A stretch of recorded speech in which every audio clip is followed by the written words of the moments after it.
Hey guys, it's Gus, and there is a lot going on in the game right now.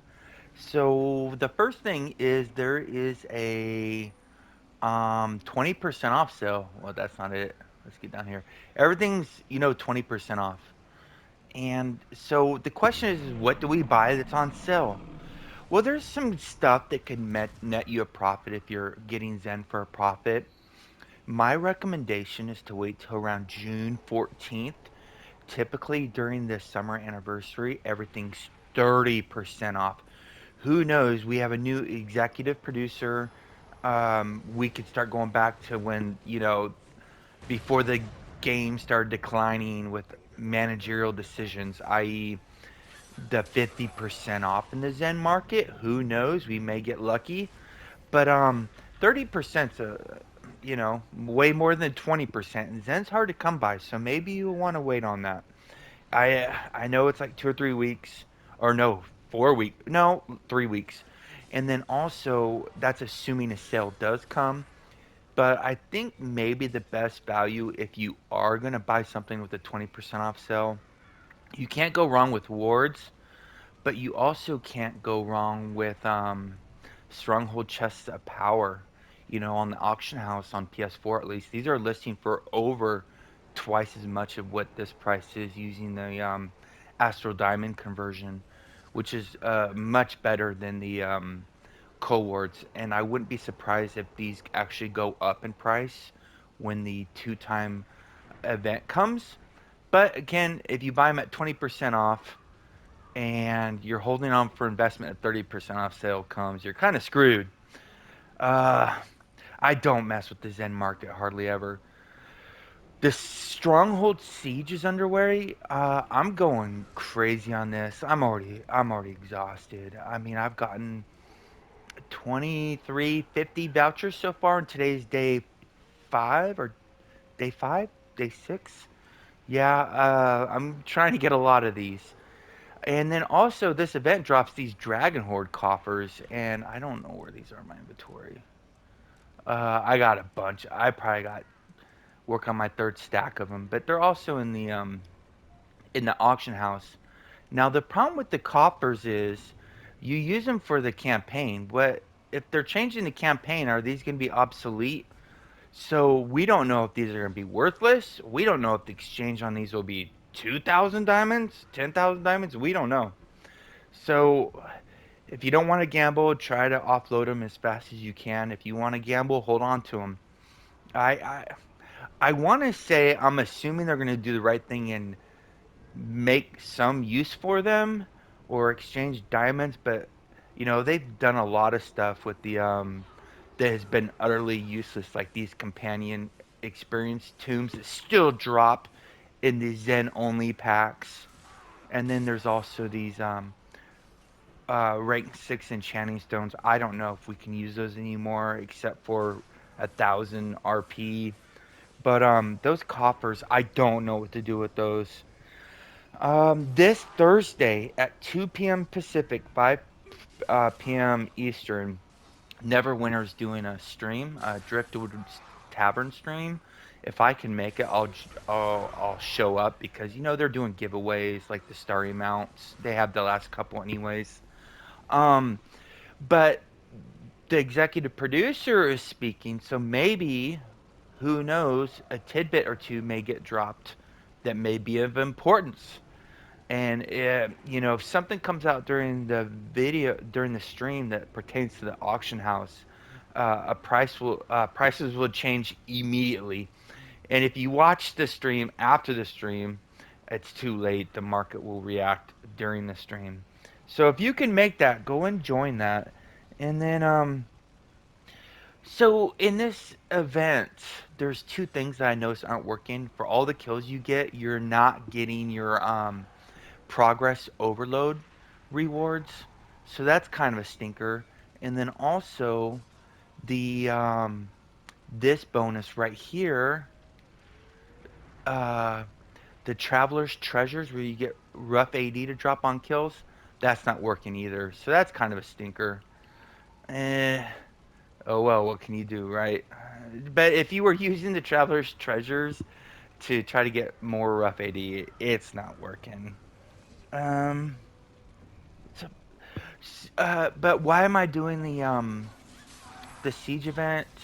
Same reason. There's a ton of people in here farming nonstop, and you'll see them every time you come in here. They'll be in here because during this couldn't be timed any more perfect because this event ends in 2 weeks, so it ends June 2nd. But June 16th, you get 2 times guild marks. So 2 weeks later, you donate these vouchers and you get double guild marks, which is amazing. And then that's also coincides with guild mark discounts. So you can buy Explorer charts for a discounted price. And then double professions is the following week. So you can do your Explorer charts and get a whole bunch of MC materials. I agree with everybody in my alliance and zone chat who says MC weapons are overpriced. Agreed. Best in slot is usually expensive in this game, and if anybody's doing unscaled content, i.e., trials, the MC weapons are amazing. And I know it's like 500 or 600 item level, but item level is damage, and damage is best in slot. So I was playing around with Rayner's character builder. He just put out a new update with all the new gears. Thank you, Rayner. It's an amazing tool. And my item level for my current build is going to go up just almost exactly 4,000 item level with the new update, assuming I keep the build I made on there. Uh, that's great. That's just over 5% damage. That's not a damage percent increase. That's straight damage. And that's a significant amount. Now, it's going to be kind of not felt because a lot of the stuff that is unscaled right now is going to be bumped up. So we're going to need more damage to do what we're doing now, anyways. So it's kind of irrelevant. But for stuff that's unscaled, that's not being bumped up, like the Reapers and Boss, it will be helpful as well, especially if you're still trying to grind that band of air. And then what I noticed with the build I made is the gap between the striker and the augment is getting less. I don't know why. I think it's because I'm gonna use the new pants and shirt.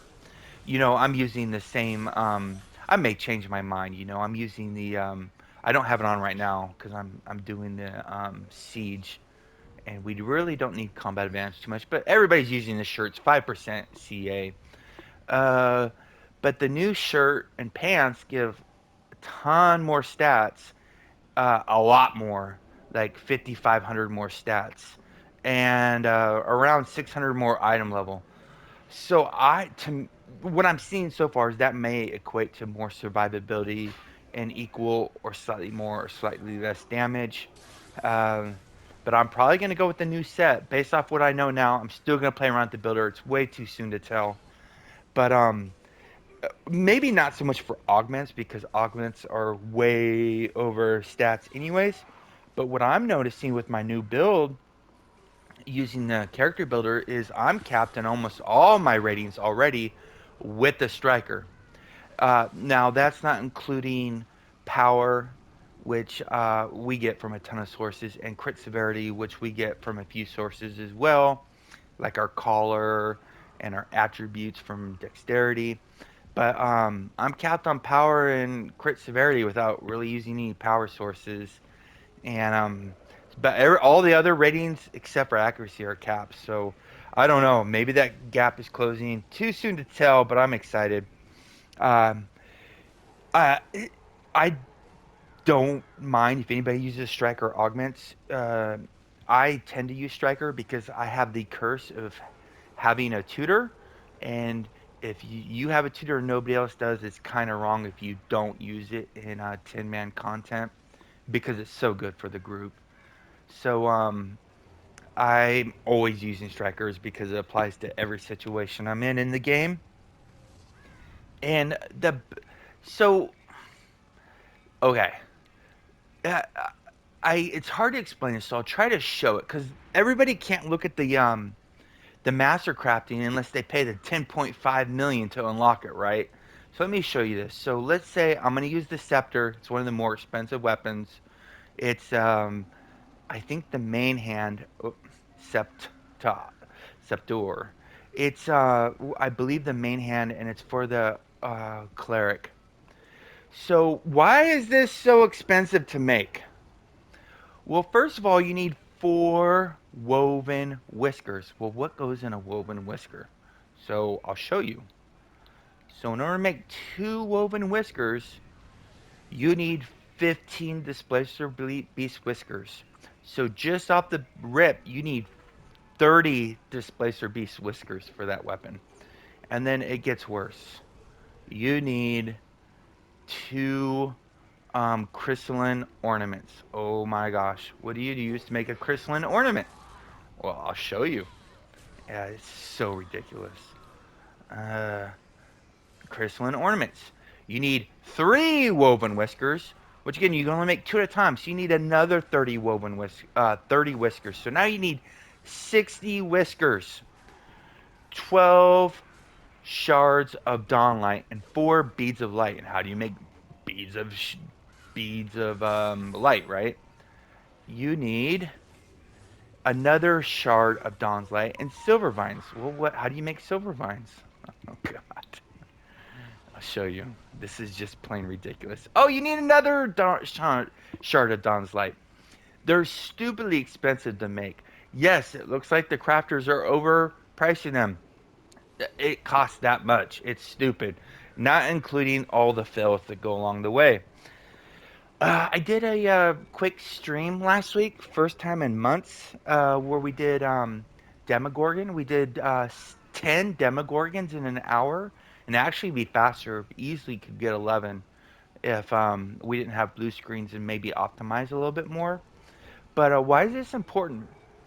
Because calendar. We go to the calendar again. Sorry, and guess what's coming up? Dungeon Delvers. And we're going to do this again. I'm going to try to do it again. Oh, I went the wrong way. Dungeon Delvers is June 9th. I'm going to try to do this during Dungeon Delver and get like a 3 hour group together where I'll be like, can you guys do 3 hours with no breaks? And try to do 30 to 35 runs in 3 hours. I have a strong feeling it will probably be 5 to 10 million Astro Diamonds we'll each make in 3 hours, which isn't bad, uh, considering how hard it is to get diamonds in the game right now. And then, speaking of diamonds, so there's a lot of farms right now. You know, the Siege of Neverwinter is the easiest. You don't need to group up. Anybody can do it. It scales you up. So if you're low level, I think they make you stronger. So you can go into Siege and collect vouchers and make easy diamonds. Also, you can farm the Demogorgon. But another thing that's becoming very common are groups farming the Vault of Stars. And they do the first and second boss and then exit. First and second boss, exit. And they can do it in about, I think, 12 minutes, 13 minutes, and get through the second boss, get two chances at a reagent drop, exit, and repeat.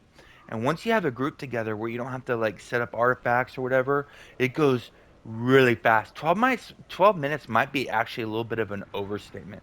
It goes by that fast. The only two things that really slow down the group is the door to the green portal at the beginning, and then the Lumi, which is kind of a stinker. But once you make it past those two things, you can go super fast in there, especially with an experienced team. All right, those are my recent observations. Stay classy, Neverwinter. See you soon.